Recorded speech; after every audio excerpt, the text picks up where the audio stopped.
3% वाले अलग पार्टी, 4% वाले अलग पार्टी और 0.7% वाले यानी 1% से भी कम अलग पार्टी। देखो मजा की बात, देखो तुम मजा की। हम हैं 48%।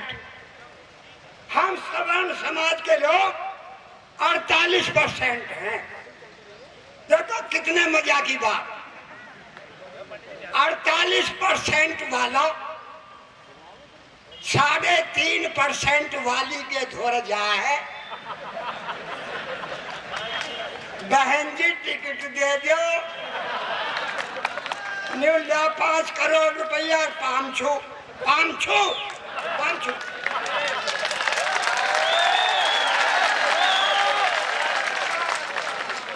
48% वालों 4% वाले के धोरे जा है।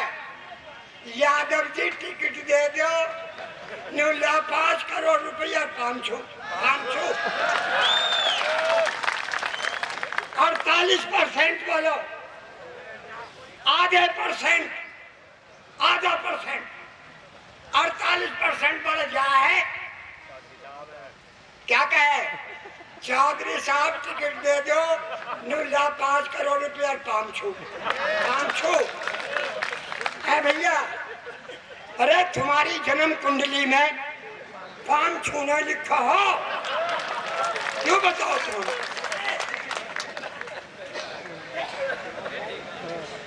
खट्टी हो तो तुम, मैं जानू तुम्हें 5 साल से घर घर भगो फिर रहा हूं, तुम्हारी हट में जानू।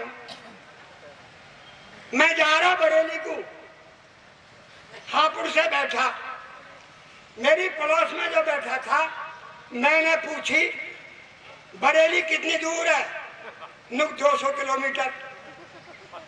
जब बस ब्रज घाट को कूद गई, मैंने पूछी भाई बरेली कितनी दूर रह गई? 200 किलोमीटर। जब बस मुरादाबाद भी कूद गई, मैंने पूछी भाई बरेली कितनी दूर है? 200 किलोमीटर। मैं बोला रे 100 किलोमीटर तो बस भग भी नहीं। बोला है ठाकुर एक बार कह दे सो कह दे, जो सब बता दिया बता दिया। तुम मिट जाओगे, मिट जाओगे। हट छोड़ दो। वोट गहरा नार कटवावे, वोट गहरा नार कटवावे। दिमाग ठीक करो, ये तलवार का जमाना नहीं है। कानून से तुमको पीटा है, कानून से तुम भी पीट दो।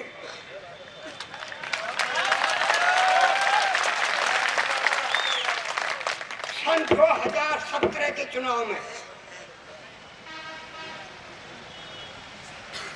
ये दिखा दो कि इस देश में हम भी जिंदे हैं, हम भी जिंदे हैं।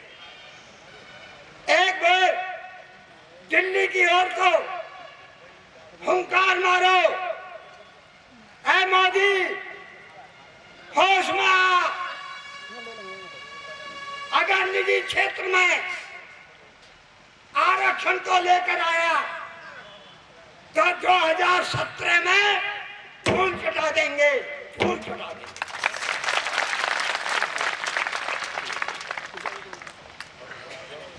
मित्रों,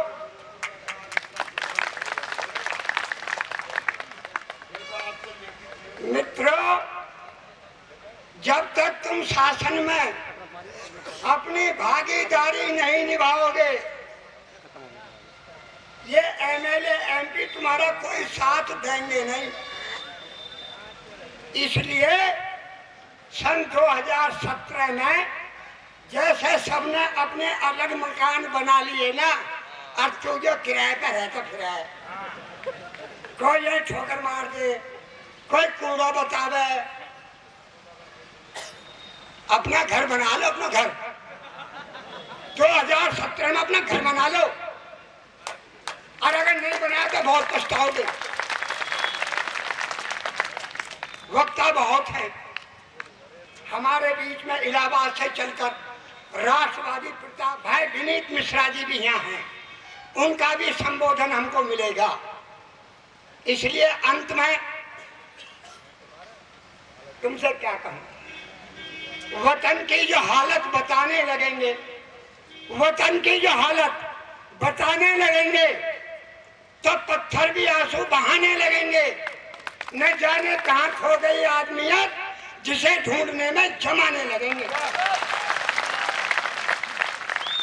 अंत में इन्हीं पंक्तियों के साथ मैं अपनी वाणी को विराम देता हूं कि बन गई है पीर दर्द, बन गई है पीर पर्वत सी पिघलनी चाहिए। अब हिमालय से कोई गंगा निकलनी चाहिए। सिर्फ हंगामा खड़ा करना मेरी आदत नहीं, मेरी कोशिश है कि ये सूरत बदलनी चाहिए। मेरी कोशिश है कि ये सूरत बदलनी चाहिए। भारत माता की, भारत।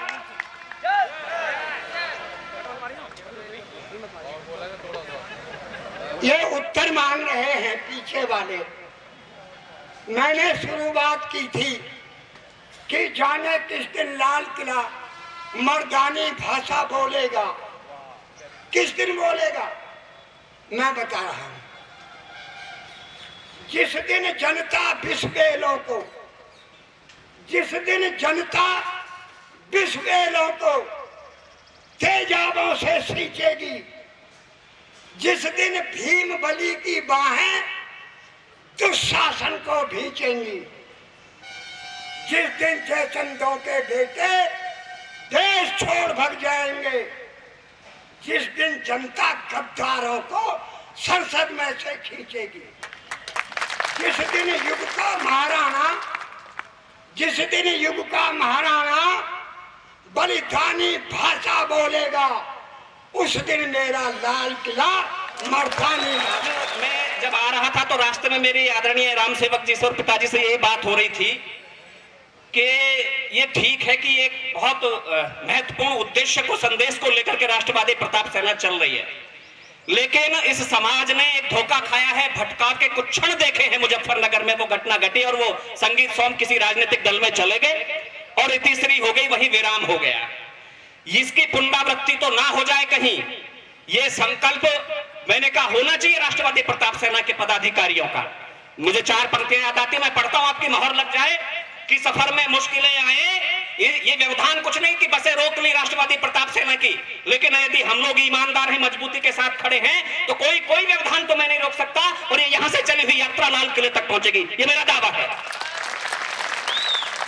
यदि 6 महीने में 5 लड़के दिल्ली की सरकार को हथिया सकते हैं, दिल्ली में कहीं बैठ सकते हैं, तो आपका ये वर्षों से चला हुआ आंदोलन निष्फल नहीं हो सकता। बस हिम्मत के हौसले की जरूरत है। मैं 4 पंक्तियां पढ़ता हूं कि सफर में मुश्किलें आए तो हिम्मत और बढ़ती है, सफर में मुश्किलें आए तो हिम्मत और बढ़ती है, कोई अगर रास्ता रोके तो जुर्रत और बढ़ती है, कोई अगर रास्ता रोके तो जुर्रत और बढ़ती है, और बिकने पे आ जाओ तो घट जाते हैं दाम अक्सर, अगर बिकने पे आ जाओ तो घट जाते हैं दाम अक्सर, न बिकने का इरादा हो तो कीमत और बढ़ती है।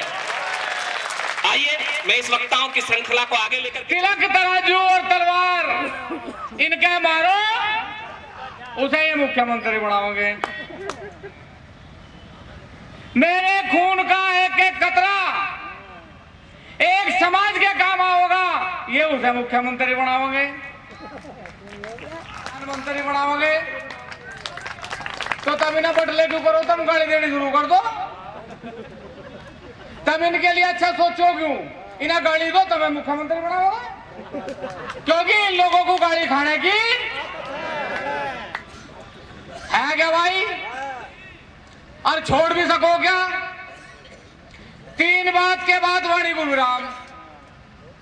मैं स्वर्ण समाज से आज एक बात, सिर्फ एक बात, आप यदि 1 साल तक एक बात का निर्णय ले लें, बुरा तो मानियो ना, एक बात का निर्णय, स्वर्ण समाज 1 साल के लिए दारू बंद बंद कर दे, पीढ़ी छोड़ दे। 1 साल के लिए, 1 साल के लिए महाराणा प्रताप यदि मीट खाता तो उसकी लड़की भूख से व्याकुल होकर मर नहीं थी। एक खरगोश का बच्चा मार के खवा देता, लेकिन नहीं, हम लोगों का विनाश यदि किसी ने करा तो सिर्फ दारू ना करा, दारू के सिवा किसी ने हमारा विनाश। दारू तो पी रहे तम, एसी की गाड़ी में बैठा पुंटी चढ़ा और तम पड़े, मतलब अपने पैसे। दारू दूसरे की पी रहे, रईस दूसरे को बना रहे, बात कमाल कर दी। जब तक इस बात का आप संकल्प ना ले कि अब हम 3%, 4% और 5% वालों के पास टिकट मांगने नहीं जाएंगे। सन 2017 में राष्ट्रवादी प्रताप सेना सभी सीटों पर चुनाव लड़ेगी। हार जीत का नतीजा आप लोगों के पास है, आप लोग निर्णायक हैं।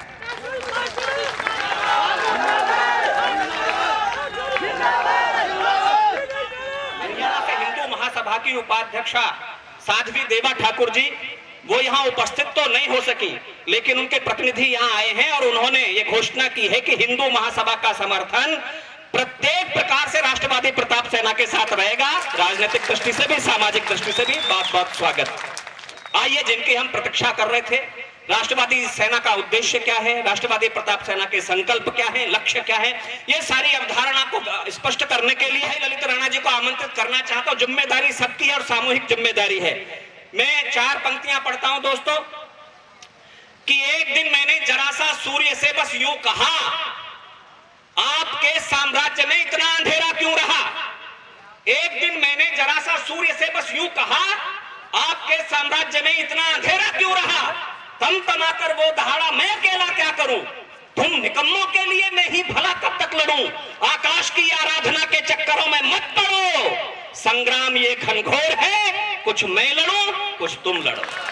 ये लड़ाई केवल राष्ट्रवादी प्रताप सेना की, ललित राणा की नहीं, एक एक व्यक्ति की लड़ाई है। मैं उन्हें आमंत्रित करता हूं, आपसे निवेदन करता हूं कि एक बार जोरदार तालियां बजा करके हम उनका स्वागत करें।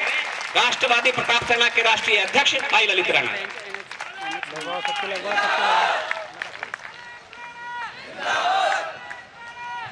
राष्ट्रवादी प्रताप सेना के आह्वान पर आज प्रदेश भर से प्रतिनिधित्व लेकर खुर्जा के इस ऐतिहासिक मैदान पर पहुंचे हुए आपने सभी परम श्रद्धेय आदरणीय बुजुर्गों का, अपने युवा साथियों का मैं हृदय से हार्दिक अभिनंदन करता हूं, स्वागत करता हूं।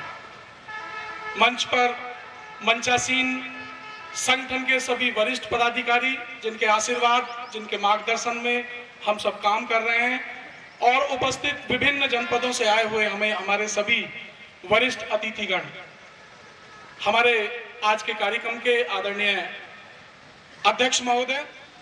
आज इस देश में कदम कदम पर देश की राजनीति और देश के राजनेताओं ने जातिवाद के जहर को इस कदर बो दिया है कि हम चाहकर भी शायद बहुत कम समय में इस जहर को समाप्त नहीं कर पाएंगे, निगल नहीं पाएंगे। पिछले 3 महीने से नसरुल्लागढ़ की धरती से चलकर बरेली और फिरोजाबाद तक के लोग आज यहां उपस्थित हैं। 8000 गांव में राष्ट्रवादी प्रताप सेना की टुकड़ियों ने घर घर जाकर लोगों को जगाने का काम किया। हमें एक चुनौती मिली थी, हमें चेताया गया था कि हिंदुस्तान की धरती पर बगैर परिवहन सुविधा दिए, बगैर भोजन दिए, बगैर दारू की बोतल दिए 1000 भी कोई इकट्ठा नहीं कर सकता है। और हमने उस चुनौती को सहज स्वीकार किया। हमने कहा कि हम ना दारू देंगे, ना रोटी देंगे, ना पैसा देंगे, बदले में जो खुर्जा आएगा उस आने वाले से किराए के अलावा 100 रुपया अनुदान में भी लेंगे, लेकिन खुर्जा में कम से कम 50,000 लोगों के दर्शन इस दिल्ली की राजनीति को ये आजाद भारत का पहला करिश्मा है। यूं तो इकट्ठा हम खतौली और मुजफ्फरनगर की धरती पर भी हुए थे, लेकिन उस एक आयोजन में 10 करोड़ रुपए खर्च हुए थे। आज भी लोग भ्रमित रहे, सुबह तक फोन आ रहे थे, उन्हें इंतजार था कि शायद बस गांव पहुंचेगी, वाहन भेजा जाएगा, क्योंकि राजनीति ने यह आदत डाल दी है। आज मोदी जी भी कहीं रैली करें, अभी बरेली में रैली हुई, बताया गया है कि 62 करोड़ रुपए खर्च करके मोदी जी के 22,000 आदमी इकट्ठा बरेली के अंदर हो पाए। हजारों ऐसी बस थी, 25,000 में बस भेजी गई और 3 आदमी बैठकर बरेली के लिए सिकंदराबाद से गए। अगर हम 1 करोड़ रुपया आज की रैली पर खर्च करने की क्षमता रखते करते तो आज खुर्जा क्षेत्र, बाजार और इस प्रांगण में सुई रखने के लिए जगह मुयस्सर नहीं होती। इतने लोग इंतजार में गांव में रह गए। एक भी व्यक्ति यह नहीं कह सकता है कि किसी को भी राष्ट्रवादी प्रताप सेना ने कोई साधन, कोई रुपया मुहैया कराया है। तब हम कहना चाहते हैं इस देश और इस देश के नेताओं से कि लोग बुरे नहीं हैं, समाज बुरा नहीं है। समाज को जो गाली मिल रही है ये वास्तव में निराधार है। हम जब पुकारे गए, हम दिल्ली पहुंचे, हम वीपी सिंह के पीछे लाल किले तक खड़े हुए, हम संगीत सोम के आह्वान पर खतौली मुजफ्फरनगर तक गए, लेकिन हमारे नेता ही कायर और गद्दार बन गए और दोष इस समाज को मिला। लेकिन उनके बीच से जो उनका लीडर निकला है, जो नेता निकला है, उस एक नेता ने मात्र 10 साल की राजनीति में उस समाज को वो मुकाम दे दिया है जो शायद 10,000 साल में भी सामाजिक दायरे से नहीं दिया जा सकता था। आज हम कह रहे हैं कि थाने से लेकर यूपी पीसीएस चेयरमैन तक, लोकायुक्त से लेकर प्रत्येक स्थान पर एक ही जाति का व्यक्ति नजर आ रहा है। वो तो आएगा ही। उन्होंने राजनीति अपनी मुट्ठी में ले ली है। बसपा आज अपने काडर वोट बैंक के दम पर एक भी विधानसभा को जीतने की हैसियत उत्तर प्रदेश की धरती पर नहीं रखती है। एक भी विधानसभा ऐसी नहीं है जिसे बसपा अपने कैडर वोट बैंक के दम पर जीतने की हैसियत रखती हो।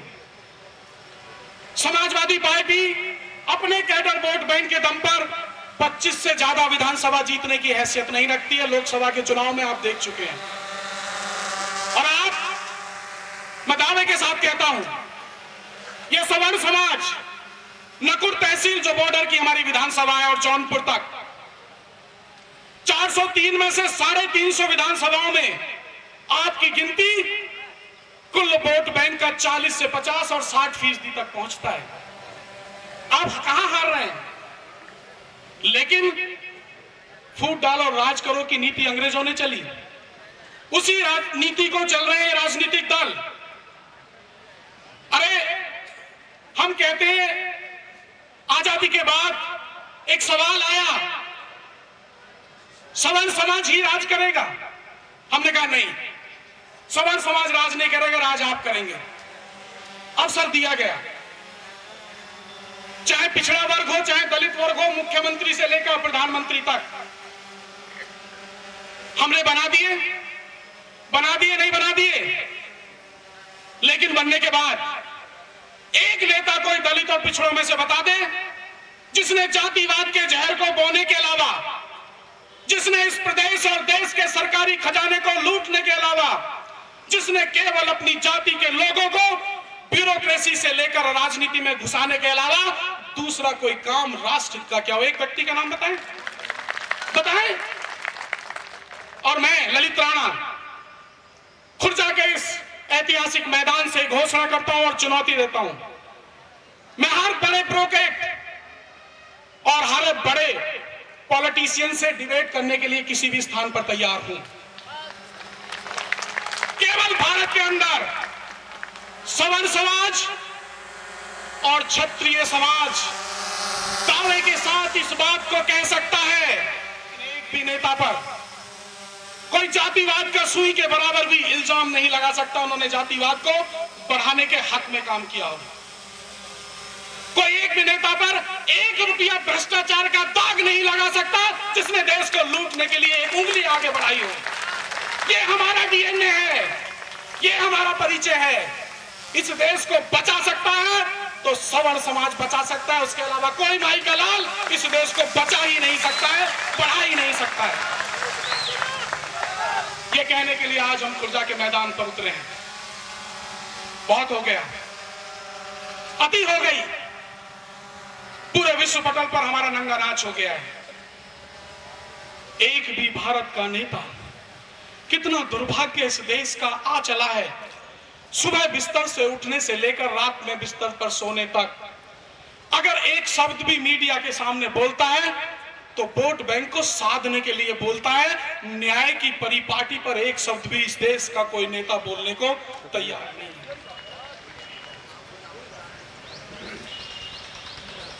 राहुल पुंडीर ने मुरादाबाद के